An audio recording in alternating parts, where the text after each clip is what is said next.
All right, we are live. Sean and Zach, man, how are you? Doing awesome, man. How are you? I'm doing really good, man. Thanks so much for taking some time to jump on the show today. For those of you who don't know, I'm being joined by Sean and Zach, the owners of Two Cities Pizza here in downtown Mason. And you guys, you know a little bit about what I'm going to ask today because I think I sent some material over to Dana, but just those of you who have not joined us to watch the show before, I do this show more of a platform, creating a platform for small business owners and business owners alike here in the Mason community, just to be able to come on and share their story. I love the fact that, I've had an opportunity to watch the Our Hearts video, and I've included a link to that on this broadcast. So for those of you who have not seen that, you can go over to Two Cities Pizza website to check out the Our Hearts video. And I'm hoping to elaborate a little bit on that today. So this is an opportunity really for you guys to come on and kind of share your story with our Mason community here so that ultimately people can connect and hopefully join us for a beer and a pizza down at Two Cities. Sounds great. So why don't we do this, man? I always start off the show by just trying to learn a little bit more about the business owner. So why don't we start with you, Zach? Tell us a little bit about you and your background, and then Sean, we can talk about you and then how you guys met, and then go from there. Yeah, absolutely. That all kind of comes together too. So it's a good segue. But to talk about myself as it relates to business and Two Cities, you almost have to talk about my relationship with Sean going back all the way to elementary school, that's where we became friends. And we have a lot of great memories growing up together, having a lot of the same interests. And ultimately what we found was going through middle school, high school, that's when things started to develop, when you start to wonder, what am I going to do in college? What am I going to do in life? And so for me, I was starting to develop a lot of interest in design and marketing and advertising. So that more than anything, the drive was being an entrepreneur was Sure. Really something I was interested in. And Sean really shared that with me. So we were able to, it's really funny thinking back to those days, how many ideas we would try to come up with, Maybe we didn't have a normal high school experience, but what we thought was fun was getting together and just crafting business strategies and ideas and hey, let's make a business here and do that. And, just a lot of fun stuff like that. So that's how it all kind of began as far as how we knew we would jive together well in business. And then we ended up going to separate colleges. I went to a school in Cleveland, Tennessee called Lee University, where I really was able to dive into the creative side of design and marketing and advertising, learning what it means to put things together aesthetically.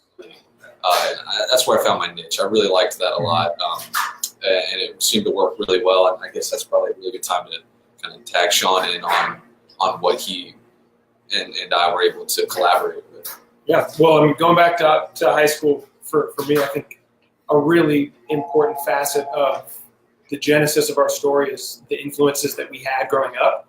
Mm-hmm. In both of our families, they're very entrepreneurial families. His grandfather's an inventor and founded his own company, and we actually both spent time working in that company for his grandfather. A lot of folks on my side of the family are entrepreneurial, so small business was always a goal of ours, was something we aspired to because of the role models that were in our lives. So that was huge for me in terms of be a small business owner, and then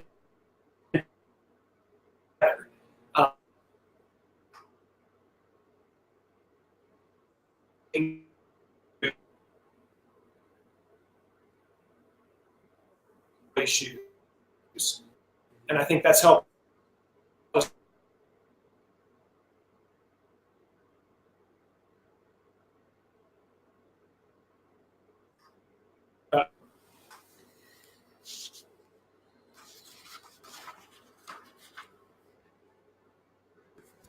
You guys still there?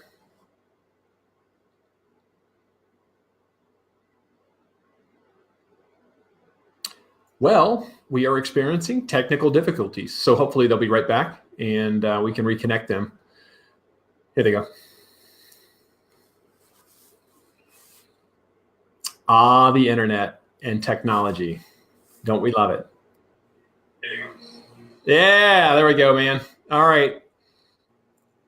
So I've got you back, man. I've got you back. So you left off. Yeah, I just lost you for just a bit there. So Sean, why don't you start over and kind of talk about like, talk more about like, I know the inspiration or I know the story behind, Zach and him talking about his story through where he went to college and everything. Just follow up with that, because I kind of lost you after Zach quit. Yeah. It was just kind of choppy. So go ahead. Sure. What I had sort of talked a little bit about was how entrepreneurial, but all business made a lot of sense. So after we graduated high school, we had a goal that we wanted to work together. I actually moved to New York.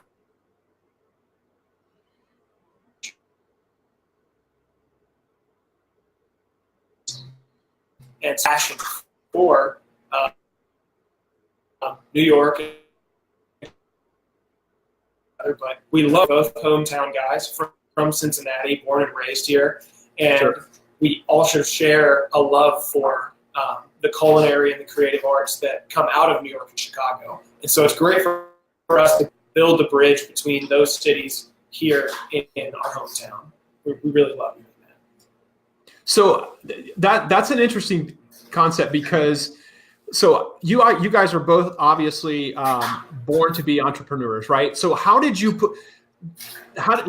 bridge the gap between entrepreneurship and then and pizza? Like, I mean, obviously there's so many different businesses you can go into, right? I mean, you talked about being back in high school and strategizing about different business ideas and so forth. How did you put it together that it would be pizza? Well, there are a couple of really important pieces to that. I think at core, we're both people persons.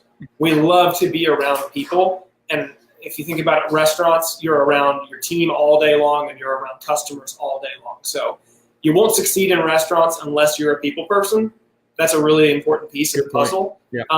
And then secondly, I think a huge part of it is a fundamental need that, food fills. And we love the culinary aspect, the creativity that you can have with food.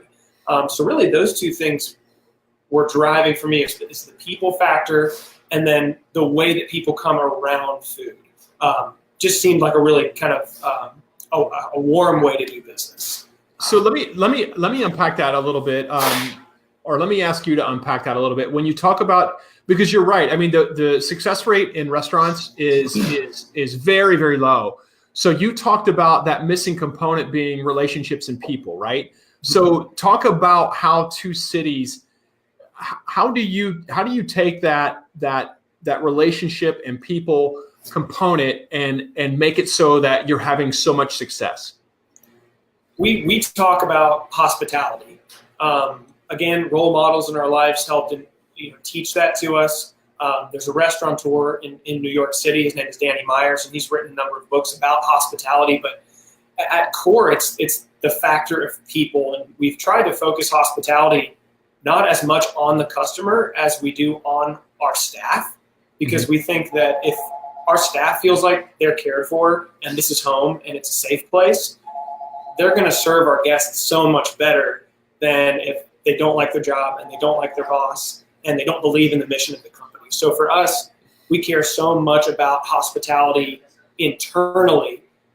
That's been a huge key to success. I think that's been one of the keys to success. If I could add on to that, one of the, I guess, quintessential memories that we have as far as interviewing, there's been great interviews, and then there's been interviews that have ended fairly quickly because we've realized that there are certain people that understand what we're getting at as far as culture. I mean, we always preach culture here because, like Sean said, if you don't have a good culture with your team, that's one of the first things that you notice as a customer, as a guest at a restaurant. You know that the team is jiving well and they're on each other's team when you go into a restaurant and things are smooth and you can tell that people like each other and it's genuine, versus the opposite where servers arguing with another server, or you can hear arguments from the front and back of house. These are normal things in restaurants that we knew going into it. It was a big, tall order to say we're going to be different than other restaurants, but we felt like it was a noble one. And so one of our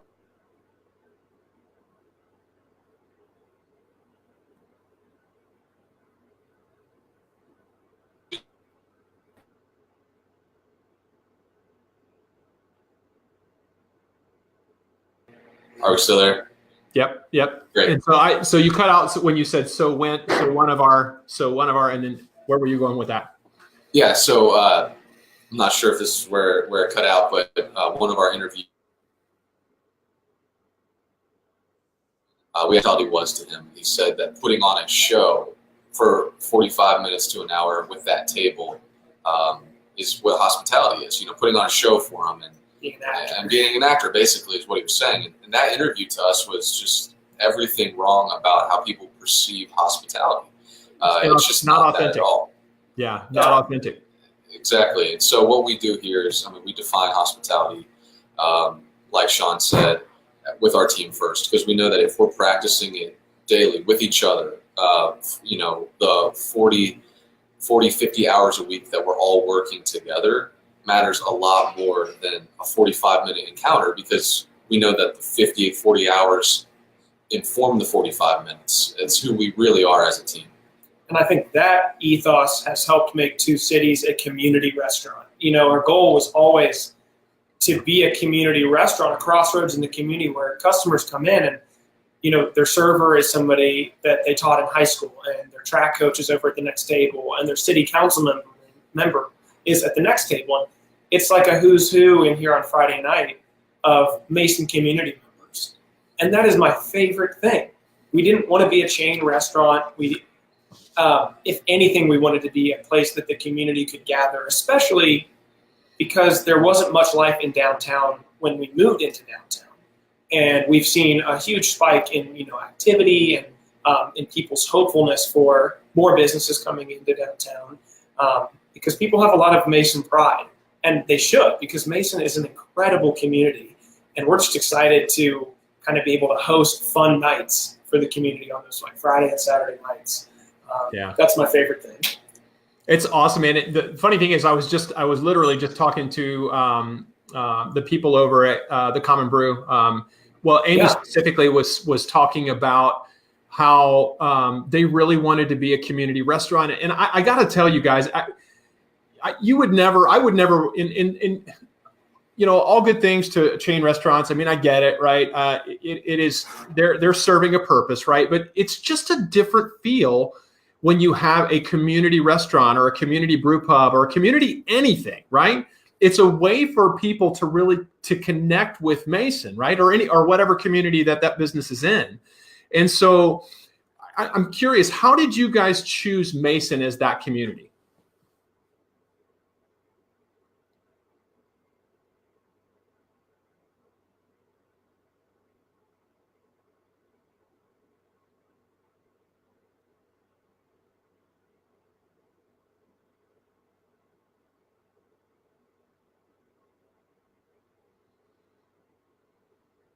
Now it's the me show. So we're just dealing with some bad internet connections today. I guess that's just part of the deal, man. Yeah. Sorry about that. Dude, we will survive this, man. I'm not worried, brother. So what I was saying is, I was really talking about just you being a community restaurant. But more specifically, how did you guys choose Mason to be that community restaurant? It was a number of factors for us. We were looking in a lot of different areas, and for us, Mason really fit exactly where we wanted to start as a company. And one of the huge parts about it was the building. When we found the Mason City Hall building, the former historic City Hall building, that was one of the major driving forces. Mason's a great community. We love the school systems. We love the neighborhoods. Everyone we run into in Mason was an affirmation, but really what better place in our mind to start than a city hall building for two cities as a concept, and a city hall building for the fact that everyone is naturally drawn to this place. We'll have customers come in that have lived in Mason their whole lives, and they have so many memories here in this building. It's so cool to repurpose something and give it life again, especially in that community sense. Yeah, that's a great answer, man. Anything you want to add to that? I couldn't add anything to that. That was an awesome answer. That was a great answer. This guy, incredible. And that's exactly what you want to hear too. It's like, because I just think you guys, you probably, I hope you understand, but you may not realize the ramifications of the impact that you're actually having here in the community. So I want to be, one of the first ones, hopefully, to communicate that to you. I'm just excited for what the future holds, not only for you guys, but for downtown Mason in general. So I'm curious, man. I'm a Firehouse Pizza guy. I love the buffalo chicken, and I love the bootleg bread. What do you guys like? Honestly, for me, it depends on the day. I will have different cravings, but I, honest to goodness, have not gotten tired of the food that we make. In not only the 2.25 years being open, but in the years of development previous.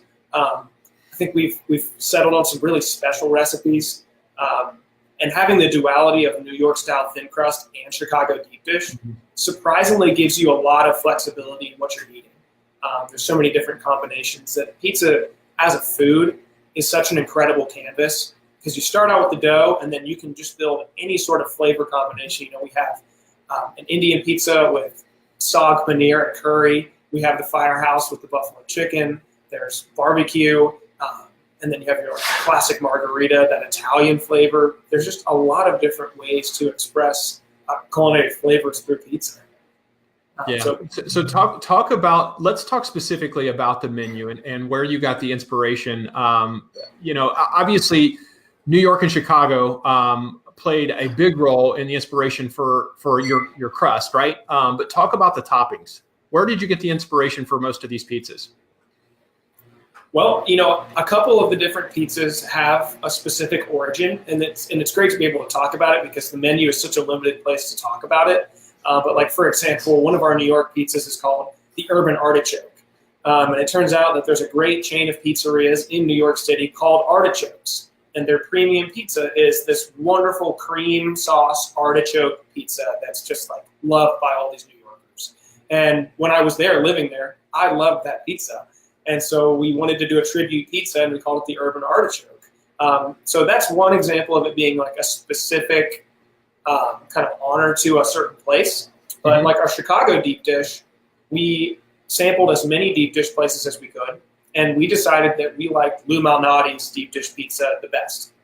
But specifically at Lou Malnati's, they have one of their crusts is a butter crust, and it's like this flaky, incredible pie/pastry dough. It's not as dry and thick as a lot of other deep dish. So that's the crust that we set out to emulate. And I think we accomplished that over quite a long period of time. But, we're not shy in saying our inspiration for that Chicago deep dish crust is from Lou Malnati's, because they're such a wonderful Chicago household name. They're a great company. And we actually got to sit down and have lunch with Mark Malnati, who's their CEO. He gave us pointers before we even opened our restaurant here in Cincinnati.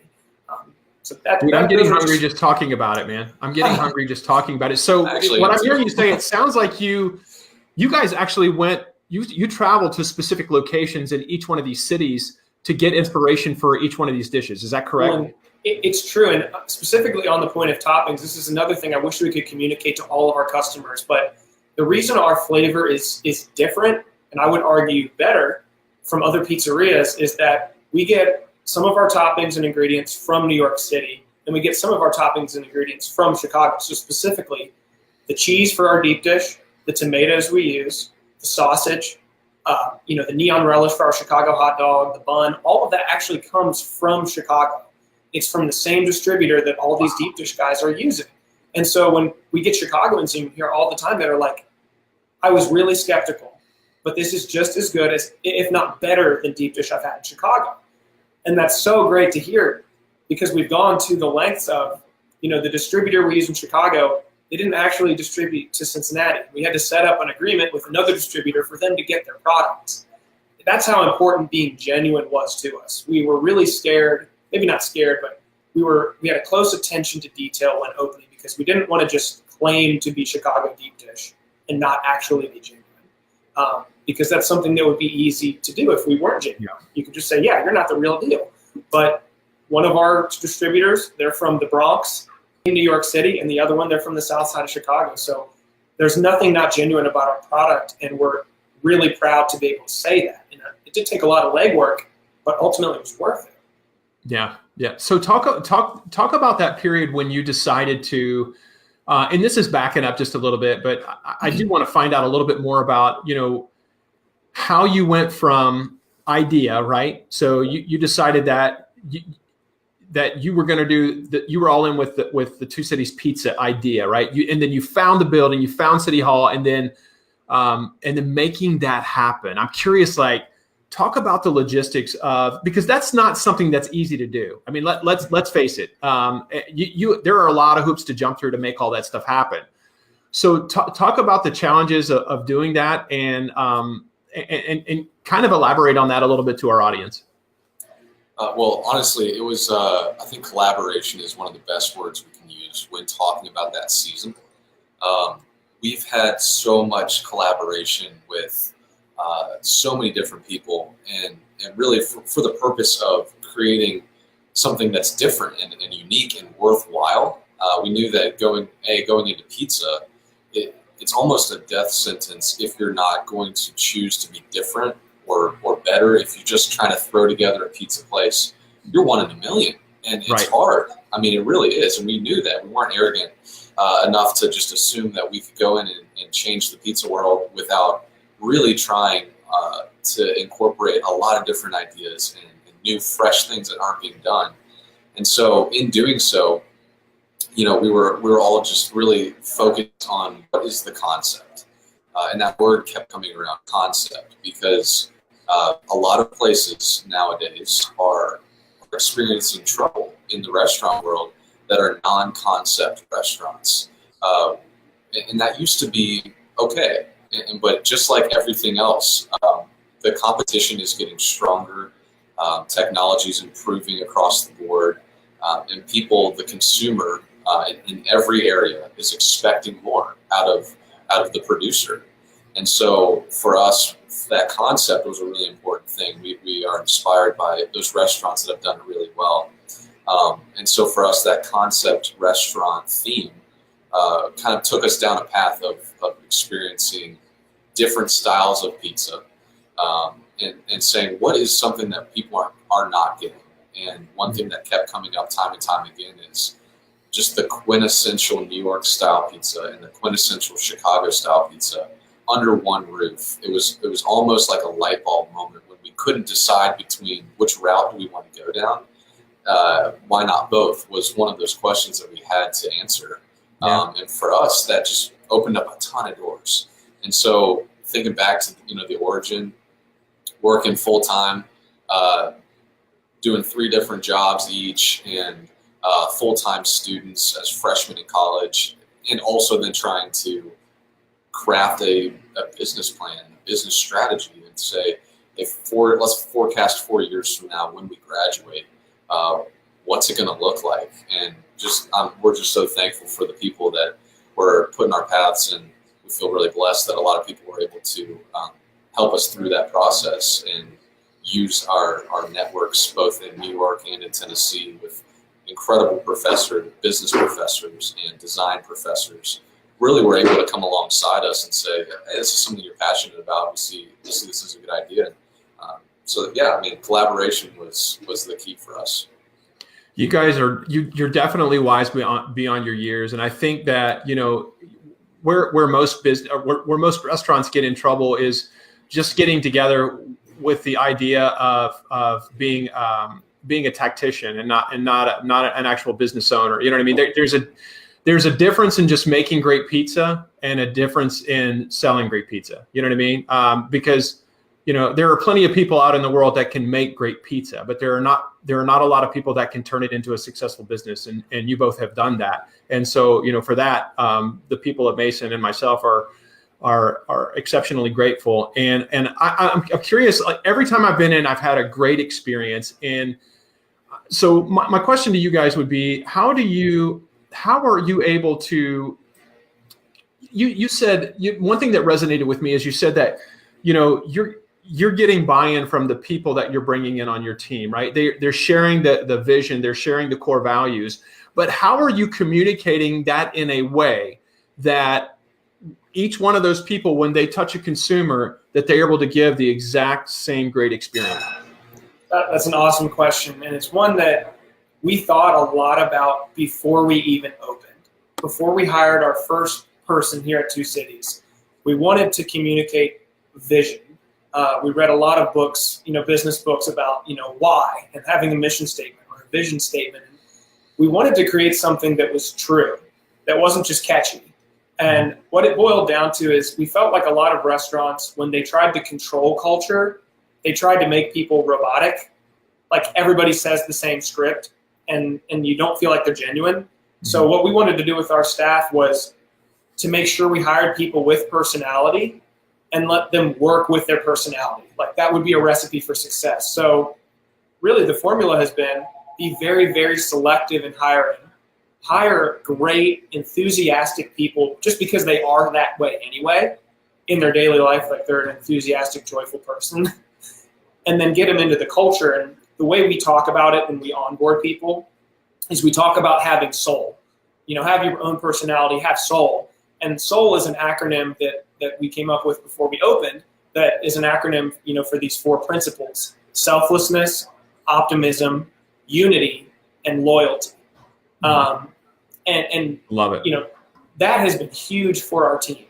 It's been great when we're successful. We can point to those principles. When we fall short, we can point to those principles.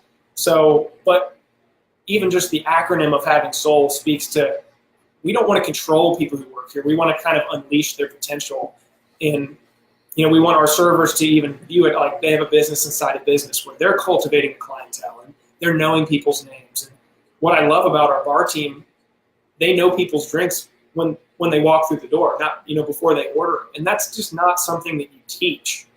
That's who they are. And then you kind of take away being corporate. We like to be uncorporate, where we have rules that we play by, but people really feel freedom to be themselves and work hard, and they're rewarded for it.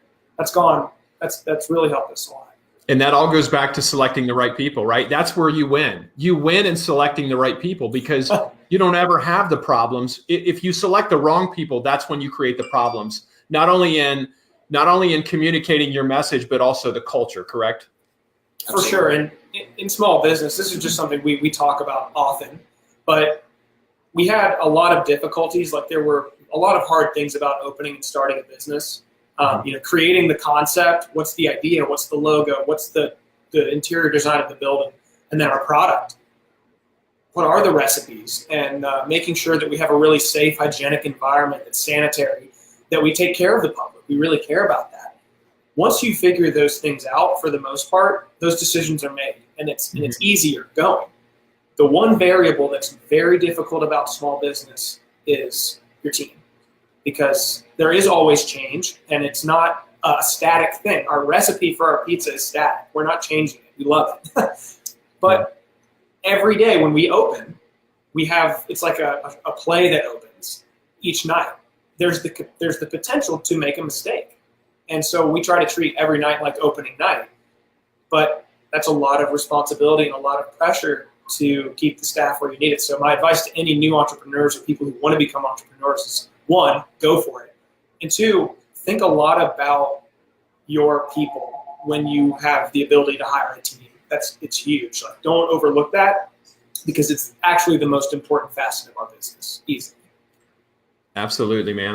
Well, you guys, like I said, you're both of you wise beyond your years, and so thankful that you did come into the Mason area. What's something that I didn't ask you that I probably should have? That's a good question.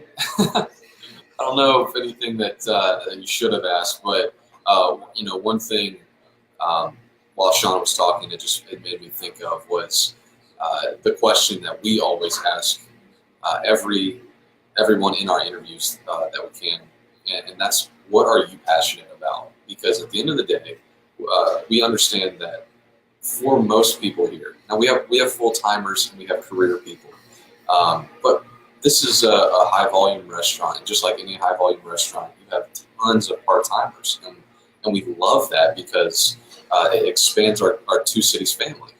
But those part timers, realistically, we have to understand that this is a part-time job, and then they're going to move on and they're going to do something else in 1 year, 2 years, 3, 4, whatever it is. And so the question that we like to always ask everyone, including specifically our part-timers, is, what are you passionate about?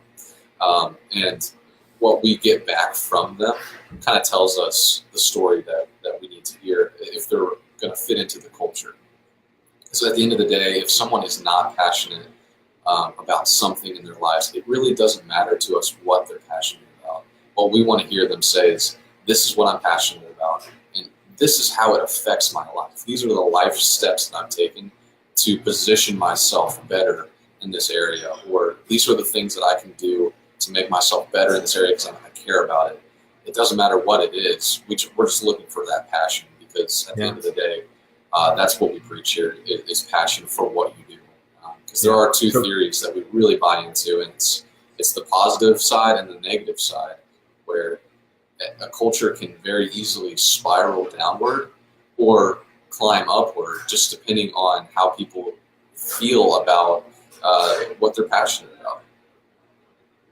Yeah, and that goes to your point of making sure that you're plugging in the right people, right? You want people that obviously are like-minded, passionate about some of the same things, or at least feel like you're putting them into an environment where they're going to get support about what they're passionate about. What's great about you guys, man, is that you figured out the foundation, right? Like you built your business on a very strong foundation because you understand those foundational principles, and what's come out of that is good culture and just great food, man. You know what I mean? And so I'm curious, man, what does the future look like for you guys? Obviously, you're two really young guys, two really successful entrepreneurs. What's the future look like? Well, we really love where we're at. This season has been an incredibly tough, but we've learned a lot, and we've grown with our team. We have more people now on the team that want to help us grow Two Cities, because they really believe in it, and they love the building blocks, like you said, or the foundation, and they see a lot of potential in it. So first and foremost, we're going to just keep the pedal to the metal here in Mason, because we really do care about this community, and we want to keep food quality high. We want to keep improving the restaurant and keeping the service high. But then we don't have a specific plan, but we are absolutely looking for a second location.